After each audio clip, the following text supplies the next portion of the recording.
Hi, F9. I hope everybody's doing good. Good luck with week 2 of distance learning.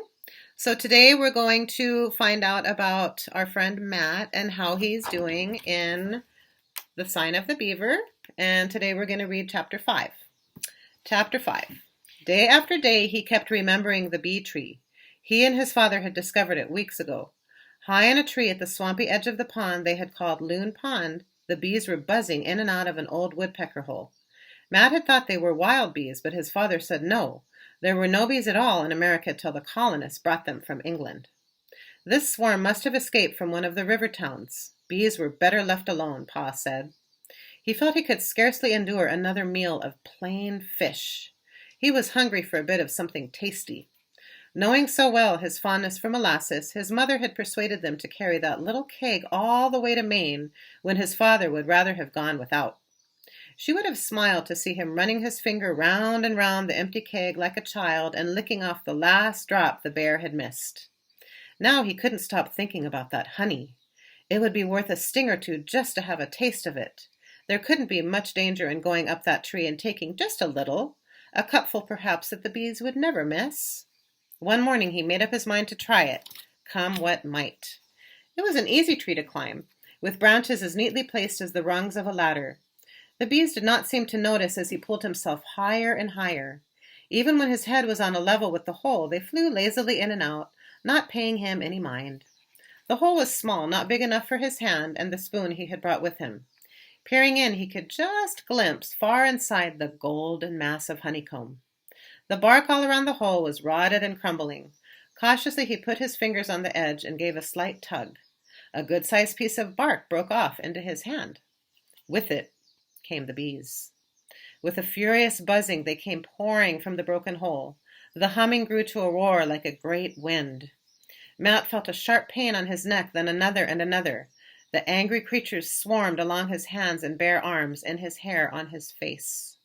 How he got down out of that tree he never remembered. Water! If he could reach water, he could escape them. Bellowing and waving his arms, he plunged toward the pond. The bees were all around him. He could not see through the whirling cloud of them. The boggy ground sucked at his feet. He pulled one foot clear out of his boot, went stumbling over sharp roots to the water's edge, and flung himself forward. His foot caught in a fallen branch, and he wrenched it clear. Dazed with pain, he sank down into the icy shelter of the water. He came up choking. Just above the water, the angry bees circled. Twice more he ducked his head and held it down till his lungs were bursting. He tried to swim out into the pond, but his feet were tangled in dragging weeds. When he tried to jerk them free, a fierce pain ran up his leg, and he went under again, thrashing his arms wildly. Then something lifted him. His head came up from the water, and he gulped air into his aching lungs. He felt strong arms around him. Half conscious, he dreamed that his father was carrying him, and he did not wonder how this could be. Presently he knew he was lying on dry ground. Though his eyelids were swollen almost shut, he could see two figures bending over him, unreal, half-naked figures with dark faces. Then, as his wits began to return to him, he saw that they were Indians, an old man and a boy. The man's hands were reaching for his throat, and in panic Matt tried to jerk away. "Not move," a deep voice ordered. "Bee needles have poison. Must get out." Matt was too weak to struggle. He could not even lift his head. Now that he was out of the cold water, his skin seemed to be on fire from head to toe, yet he could not stop shivering. He had to lie helpless while the man's hands moved over his face and neck and body. Gradually he realized that they were gentle hands, probing and rubbing at one tender spot after another. His panic began to die away.